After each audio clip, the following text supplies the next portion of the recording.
kita hari ini diberikan ruang dan waktu kembali untuk memperingati hari suci Jumat Agung. Ya, di bawah tema renungan kita yaitu makna kematian Tuhan Yesus. Saudara-saudara yang dikasihi oleh Tuhan Yesus, ya, hari ini kita memperingati hari kematian Tuhan Yesus atau yang disebut dengan Jumat Agung.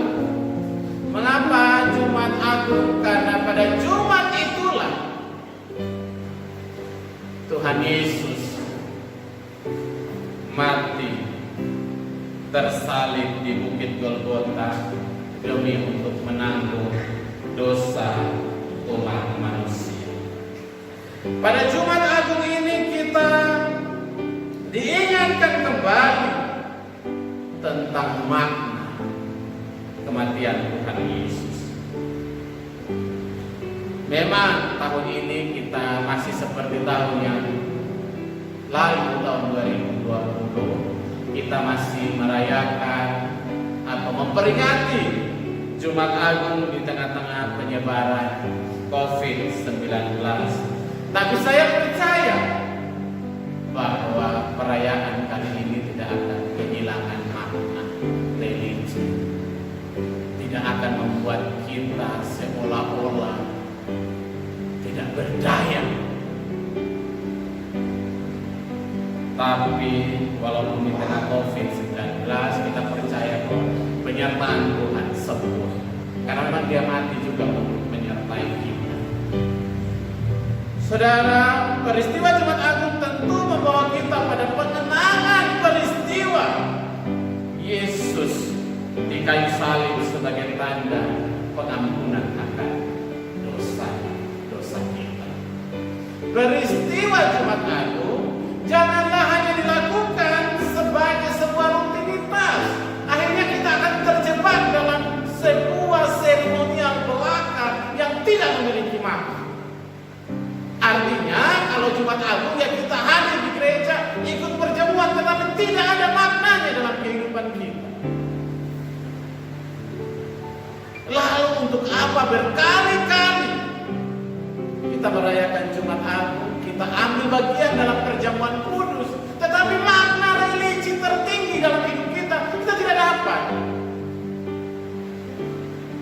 Karena peristiwa kematian Tuhan Yesus bukan hanya sebuah peristiwa fenomenal yang seorang penjahat seperti film-film penjahat yang akhirnya akan menang melawan kejahatan, atau seorang penjahat yang akhirnya mati dan kisah itu. Sehingga kadang-kadang kita merasa bahwa ya peristiwa Jumat Agung sudah seperti film, sudah disetting bahwa nanti yang benar yang akan menang, begitu. Atau sebuah film perang yang kita sudah tahu cukup siapa yang akan menang dalam film itu. Tetapi peristiwa penyaliban, penderitaan Tuhan Yesus, kesengsaraan Tuhan Yesus ingin membukakan kepada kita bahwa Tuhan Yesus benar-benar menderita, sengsara.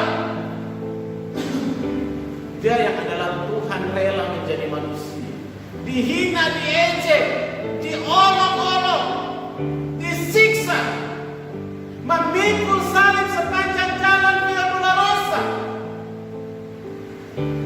jatuh berkali-kali dengan salib yang sama, supaya kita diingatkan bahwa Yesus menderita karena dosa kita. Dia tidak hanya menderita, diolok, dihina, disalib, tapi mati.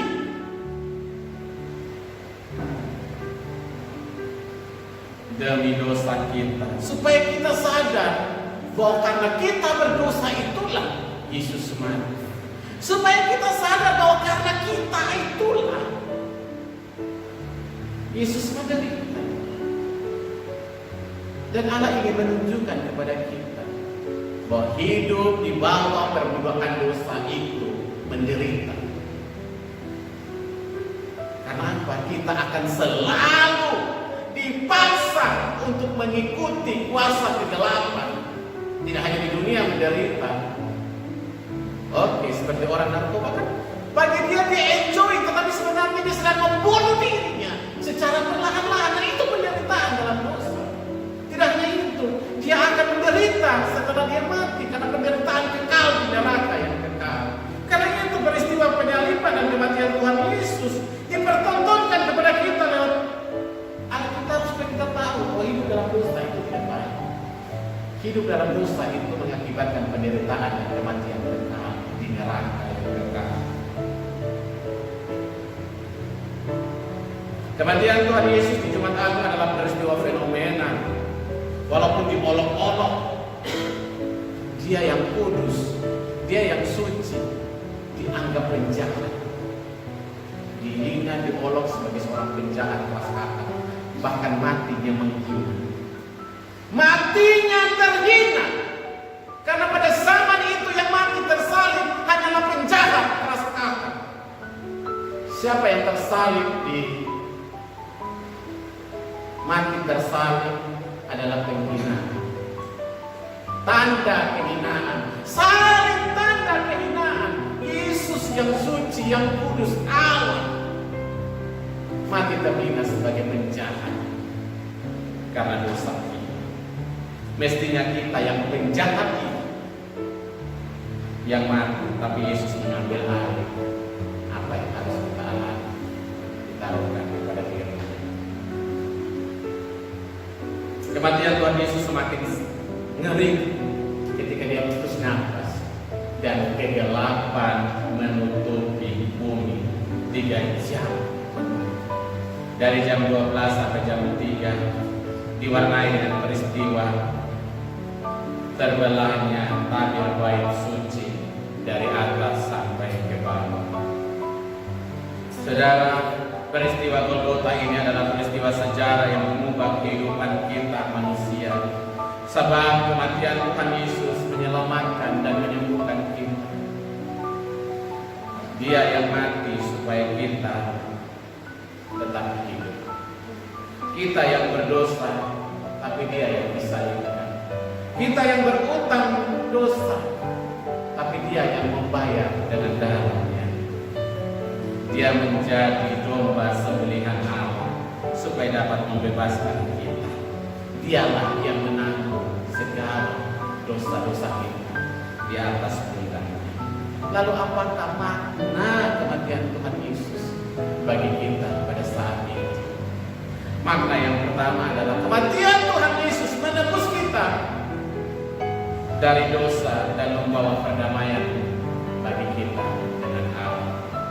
Perhatikan ayat 46, kira-kira jam 3 berseluruh Yesus dengan suara nyaring, Eli, Eli, lama sabachthani. Artinya, Allahku, Allahku, mengapa engkau meninggalkan aku? Eli, Eli, lama sabachthani. Jelas kata yang diucapkan Tuhan Yesus. Allahku, Allahku, mengapa engkau meninggalkan aku? Kenapa Yesus berteriak Allahku, Allahku, mengapa engkau meninggalkan aku? Tafsiran mengatakan bahwa ketika Tuhan Yesus tersalib, dia melihat di atas, Allah memalingkan wajahnya dari Yesus. Mengapa Allah memalingkan wajahnya dari Kristus? Karena Kristus dipundangnya penuh dengan dosa. Dia yang kudus memikul dosa kita. Karena dia yang kudus menjadi hina. Dia yang suci menjadi kotor karena dosa-dosa kita. Karena itu Allah memalingkan wajahnya. Allah tidak ingin melihat dosa yang merah, dosa yang kotor, yang begitu kotor dan najis, hina ada pada Yesus. Karena itu Allah memalingkan wajahnya dari Yesus, sehingga Tuhan kata, Eli, Eli, lama sabachthani, Allahku, Allahku, mengapa Engkau meninggalkan aku? Begitu juga ketika Tuhan Yesus tersalib, tidak ada rasa kasihan dari orang sekitar. Bahkan ketika Tuhan Yesus memanggil Eli, Eli, lama sabachthani, Allahku, Allahku, mengapa Engkau meninggalkan aku? Ada beberapa yang bilang dia sedang memanggil Elia untuk datang menolong. Penghinaan lagi yang dia terima. Kita lihat saja apakah Elia akan datang menolong. Apakah Tuhan Yesus mau? Tidak. Dalam Lukas 23 ayat 33 sampai 34, ketika mereka sampai di tempat yang bernama Tengkorak, mereka menyalibkan Yesus di situ, dan juga dua orang penjahat, dan seorang di sebelah kanannya, yang lain di sebelah kirinya. Yesus berkata, "Ya Bapa, ampunilah mereka, sebab mereka tidak tahu apa yang mereka perbuat." Tuhan tidak membalas. Jelas,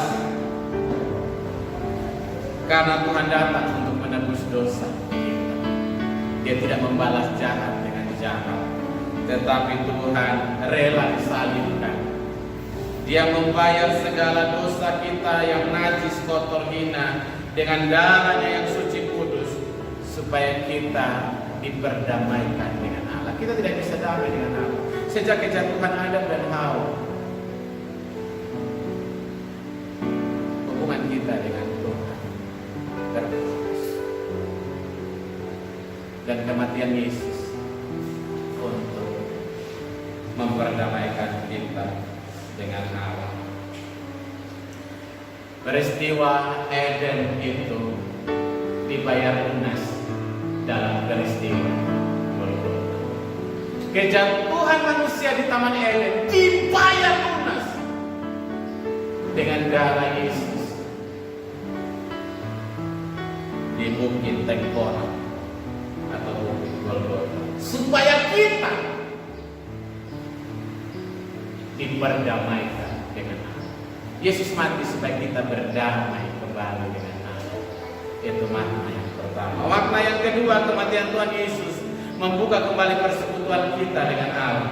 Mari kita perhatikan ayat 51. Dan lihatlah, nanti bait suci terbelah dua dari atas sampai ke bawah, dan terjadilah gempa bumi, dan bukit-bukit batu terbelah.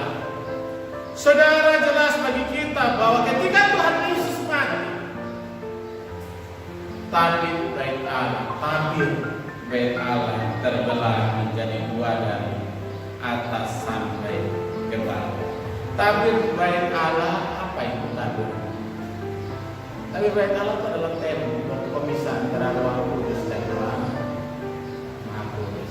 Kalau ruang kudus tempatnya para imam berkumpul untuk mempersiapkan diri, siapa yang kena undi dia masuk ke ruang kudus untuk mempersembahkan korban bakaran kepada Allah. Dan tidak sembarang orang boleh masuk ke sana. Hanya mereka yang ditunjuk untuk bisa masuk ke ruang Maha Kudus. Dan biasanya yang masuk, imam yang masuk, kakinya akan diikat dengan rantai, dan rantainya dipegang di luar, dia masuk. Jadi kalau tunggu lama tidak keluar, tinggal ditarik, mungkin dia mati di dalam karena dosa. Jadi tidak sembarang orang bisa masuk. Tapi ketika Tuhan Yesus mati, tabir bait Allah itu terbelah, pecah. Artinya apa? Maknanya bagi kita apa? Bahwa Tuhan membuka kembali persekutuan kita dengan kita. Semua orang bisa datang langsung dan berdoa kepada Tuhan. Tabir yang memisahkan antara ruang kudus dan Maha Kudus, jemaat hanya bisa menyampaikan doanya kepada imam, kemudian imam yang akan melanjutkan kepada Allah. Sejak kematian Tuhan Yesus, semua orang boleh berdoa kepada Allah. Semua orang bisa berhubungan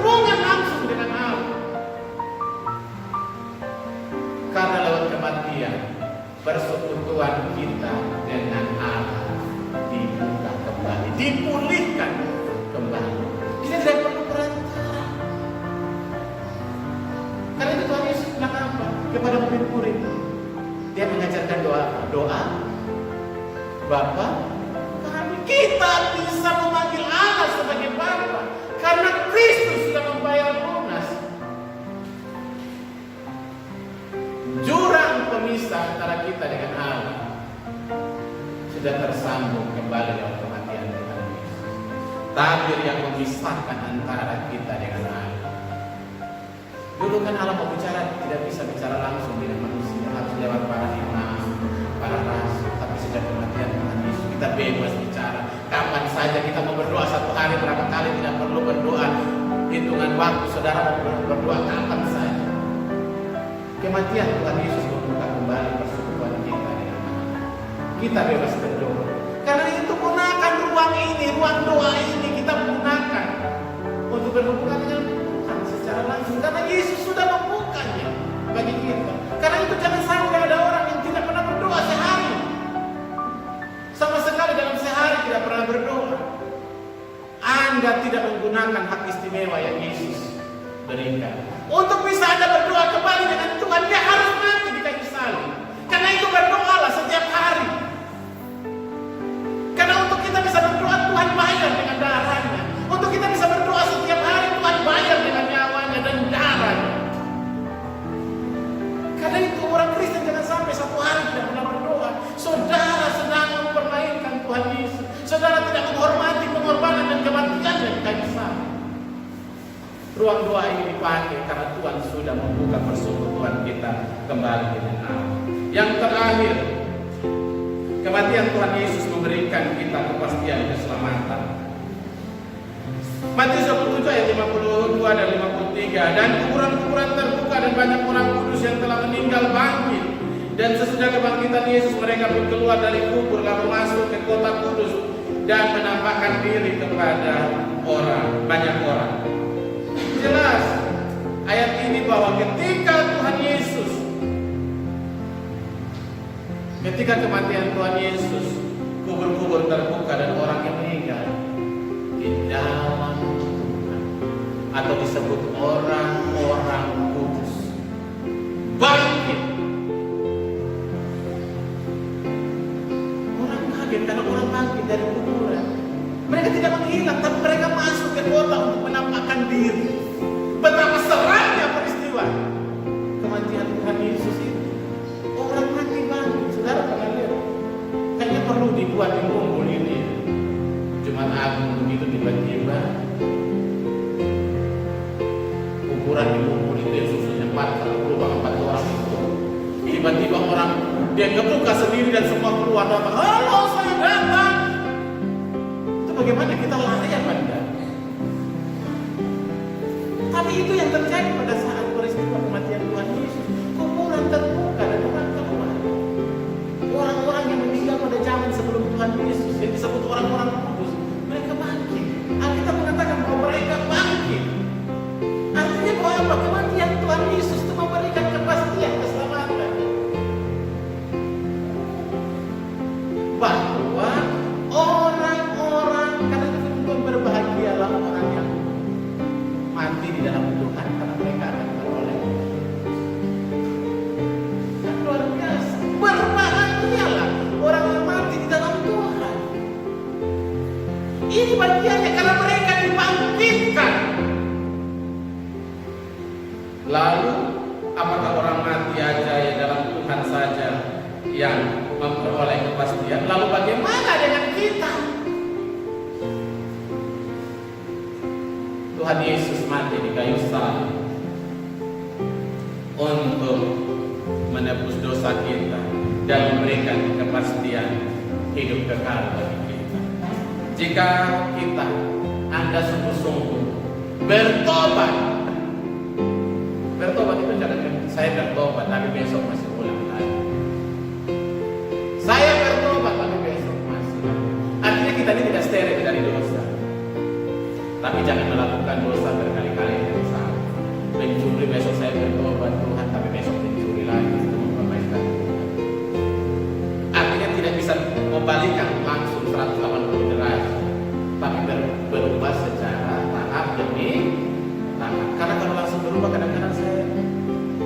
instan itu kadang-kadang tidak baik, butuh proses.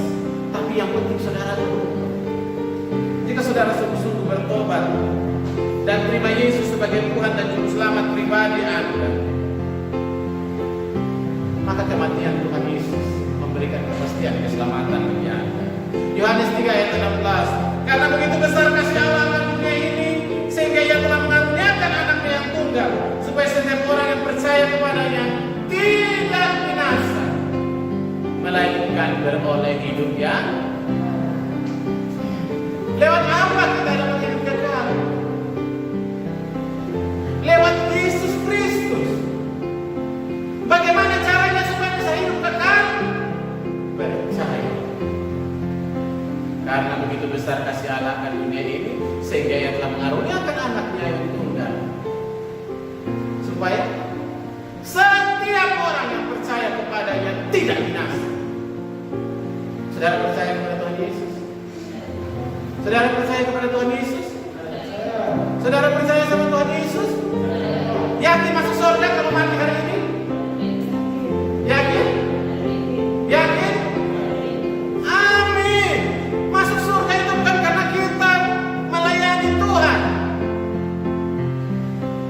tapi karena kita percaya Yesus kan karunia hidup itu bukan karena pekerjaan, bukan karena kebaikan, bukan karena usahamu, tapi pemberian. Karena itu jangan ada orang yang memegahkan diri. Kamu masuk surga itu bukan karena kamu rajin melayani Tuhan. Itu bagian setelah kamu berkorban. Bukan karena kamu sungguh-sungguh tiap hari hidup di gereja untuk melayani Tuhan. Bukan. Bukan karena kamu hidup kudus, tapi karena kamu percaya kepada Tuhan dan kamu imani Yesus sebagai Tuhan dan Juru Selamat pribadimu dan hidup di dalam Tuhan. Maka dosamu dan engkau akan beroleh hidup kekal. Karena di luar Tuhan tidak ada hidup.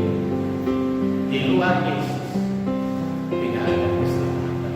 Jangan terjebak dengan banyak jalan, banyak jalan. Karena di dalam Yohanes 14 ayat 6 kata Yesus kepadanya, Akulah jalan dan kebenaran dan hidup. Tidak ada seorang pun yang datang ke Bapa kalau tidak melalui Aku. Jelas, surga hanya di dalam Tuhan Yesus dan berlaku hanya bagi mereka yang percaya kepada Tuhan Yesus. Di luar Tuhan Yesus tidak ada keselamatan. Di luar Yesus kebinasaan. Karena itu saudara-saudara, melalui peristiwa Jumat Agung ini kita diingatkan bahwa kematian Tuhan Yesus untuk menebus dosa kita, mendamaikan kita dengan Tuhan. Yang kedua, membuka kembali persekutuan yang telah putus dan kita boleh berdoa kapan saja karena hubungan kita dengan Tuhan dipulihkan. Yang ketiga adalah kita yakin bahwa kita diselamatkan. Kita beroleh hidup kekal dan surga. Karena apa? Kita percaya dan terima Dia sebagai Tuhan dan Juru Selamat pribadi atas hidup kita. Selama memperingati Jumat Agung, kiranya peristiwa Jumat Agung yang kita rayakan hari ini memberikan perubahan dalam hidup kita. Hidup bukan untuk dunia lagi. Hidupku bukan aku lagi, melainkan Kristus yang hidup di dalam aku.